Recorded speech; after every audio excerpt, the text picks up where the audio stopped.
Allô, c'est moi. Ben oui, surprise. C'est enfin l'été à Montréal, donc je me sens estivale aujourd'hui, malgré ma voix qui est en rouille parce que j'ai attrapé un rhume au mois de mai. C'est super génial. Fait que je suis un peu sur la fin, fait que excusez ma voix qui défaille un petit peu. Mais oui, c'est l'été. Il y a plein de lumière à l'extérieur et ça me rend de très bonne humeur. Donc, j'ai décidé aujourd'hui de faire une vidéo sur l'amour. Pas nécessairement sur l'amour entre deux personnes qui vont se marier, qui vont finir par fonder une famille. Je veux plus parler de l'amour en général. J'ai la définition ici de Wikipédia, le premier paragraphe qui dit l'amour désigne un sentiment d'affection et d'attachement envers un être ou une chose qui pousse ceux qui le ressentent à rechercher une proximité physique, spirituelle ou même imaginaire avec l'objet de cet amour et à adopter un comportement particulier. Je suis à peu près d'accord avec la définition, puisque ben, c'est exactement ça à mes yeux. Dans le fond, de, l'amour, c'est de ressentir une connexion avec quelque chose qui nous pousse justement à rechercher une proximité ou à y penser plus souvent, donc une proximité spirituelle, à laisser beaucoup de place dans notre esprit, dans le fond, à cette personne ou à cette chose-là, ou même imaginaire. Ben, je trouve que spirituel et imaginaire, ça se rejoint beaucoup parce que notre spiritualité est en lien avec notre esprit et notre imaginaire est à l'intérieur de notre esprit, si on veut. Donc, je trouve que ça se rejoint et bref, ça fait du sens. Pour moi, l'amour, en fait, c'est une complémentarité aussi. C'est l'union parfaite entre deux choses complémentaires. Ben justement, dans l'univers, c'est tout ce qui est positif, négatif qui finit par s'attirer. Si on parle des aimants, c'est quasiment ça, l'amour, mathématiquement parlant. Euh, donc, c'est ça, c'est de ressentir une connexion assez forte avec quelque chose pour qu'on change nos comportements. C'est assez essentiel d'en avoir, d'en ressentir, d'en donner pour arriver à un rythme de vie heureux. Euh, Comme j'aime mon chat qui est derrière nous, qui dit bonjour. Euh, oui, le plus on remplit notre univers d'amour, le plus on, on rayonne en fait parce que pour moi c'est de la nourriture quasiment l'amour, c'est essentiel à la survie. Euh, Beaucoup plus que la colère et la haine, c'est en fait souvent justement le manque d'amour qui va entraîner des réponses négatives, donc des gens qui vont être euh, ben, qui vont détester tout parce que justement ils reçoivent pas ou ne donnent pas assez d'amour. Donc leur vie c'est de la merde, puis l'univers c'est de la merde, puis bon bref. Moi, je crois que c'est un manque d'amour qui enclenche ces choses-là. Donc, c'est très important de s'entourer d'amour continuellement si on le peut. Faut pas oublier non plus que, ben, comme je disais, moi je crois que l'amour c'est la complémentarité entre deux pôles qui sont complémentaires parfaitement, si on veut. Puis c'est ça, faut pas oublier que ces deux pôles-là, on les retrouve aussi à l'intérieur de nous. Et donc, on est capable de créer de l'amour à partir de notre simple être. On n'a pas nécessairement besoin d'une autre personne pour arriver à un sentiment d'amour. Fait que ça, c'est vraiment important de se rappeler. On dit toujours que l'amour, ça commence par soi-même et je crois en ça absolument. C'est super cliché, mais effectivement, tu peux pas aimer correctement quelqu'un si tu ne t'aimes pas correctement parce que tu vas attirer quelqu'un, dans le fond, qui va reconnaître, pas reconnaître les mêmes fautes que tu te reconnais. Mon chat est un peu fou, désolé.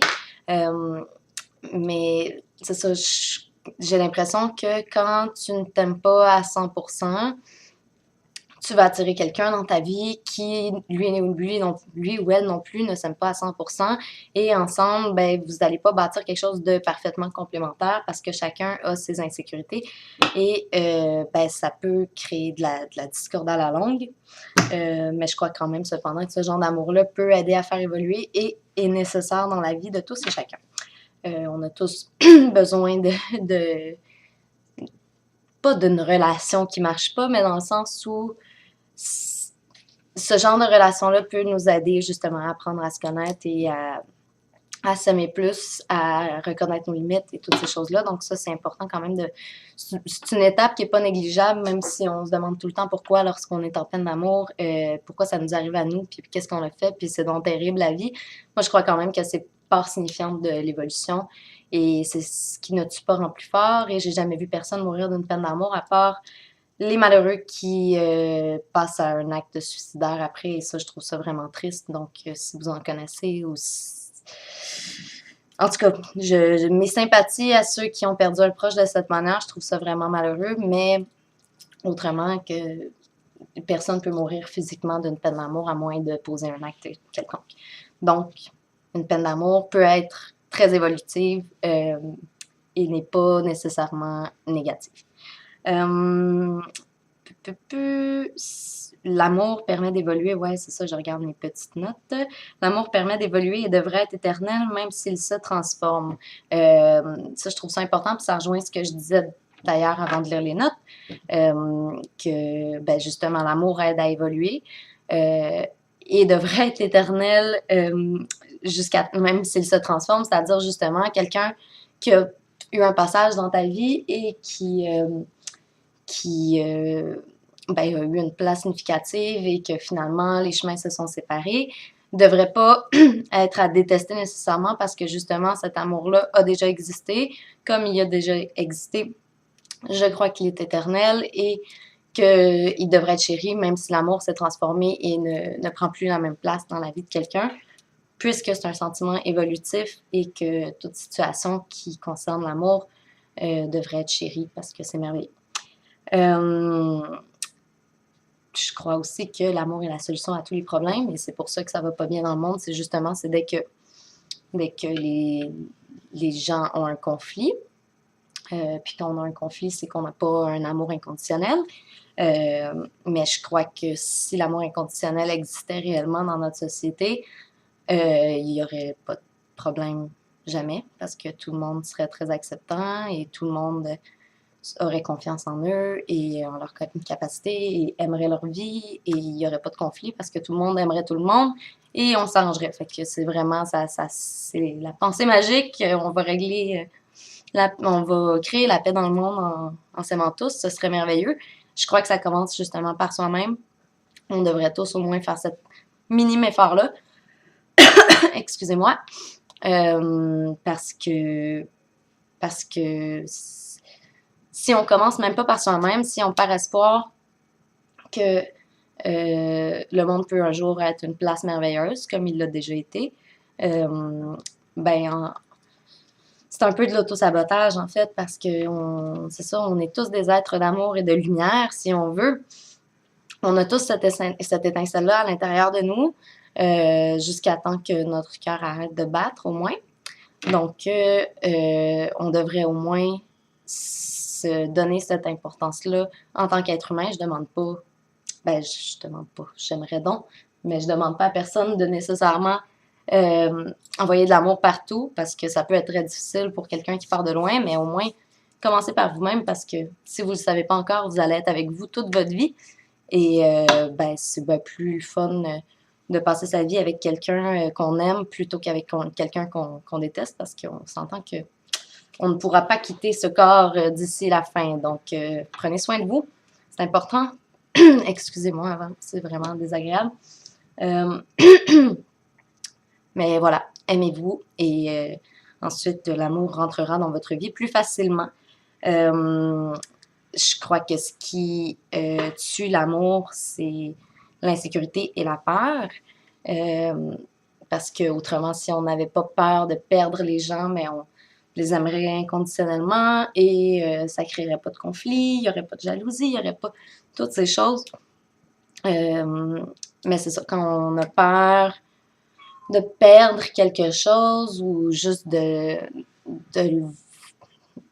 peur que cette personne ou cette chose-là nous déçoive, c'est ça vole de l'énergie au cerveau et au cœur pour aimer inconditionnellement. Donc, je crois que c'est ça qui tue l'amour. C'est vraiment triste et je souhaite à personne de volontairement tuer l'amour parce que ça, je trouve que c'est la mort de l'âme et c'est très triste. Et on n'a pas besoin de ça dans notre univers, personne, à moins d'être vraiment, vraiment masochiste. Par rapport à la magie, je trouve que l'amour est vraiment essentiel. Si vous pratiquez la magie et que vous avez des conflits et que vous n'êtes pas en paix avec l'univers, vous-même et tout ce en quoi vous croyez, ben, je crois que ça peut être négatif, puis ça peut pas porter fruit autant que l'on voudrait. Donc, je crois que pour toute pratique magique, c'est vraiment important d'être conscient de l'amour inconditionnel, de l'amour universel et de l'amour de soi. Puis si vous êtes en amour avec un partenaire et que vous êtes Wiccan et que vous pouvez pratiquer le grand rite, écoutez, ça c'est génial et je vous le souhaite aussi parce que ça peut être assez symbiosique si les morceaux sont bien mis en place. Donc je le souhaite à tous parce que ça peut être génial. Mon chat joue avec des papiers, c'est un peu fatigant. Un instant. Donc, oui, voilà. Pour faire de la magie, c'est important d'être conscient de l'amour universel. Je vais faire ça vite parce que ça fait 11 minutes, j'ai peur de dépasser mon temps. Je crois beaucoup au karma aussi, fait que c'est vraiment important d'être conscient de l'amour qu'on envoie dans l'univers parce que ça revient. Et c'est vrai, je veux dire, quelqu'un qui est super pessimiste continuellement puis qui déteste tout va juste se faire donner des raisons de continuer à croire ça parce qu'il envoie continuellement une onde négative. Fait que ce qui attire, c'est exactement la même chose. Donc, si vous aimez continuellement la vie et les autres et vous-même, je peux vous confirmer que l'amour vous reviendra si vous effacez les peurs et les insécurités que vous avez à travers ça. Je vais peut-être faire une suite parce que j'ai vraiment peur que cette vidéo passe pas, ce serait dommage. Donc, je vous souhaite une super belle fin de journée. Blessed be, soyez heureux et en amour avec la vie.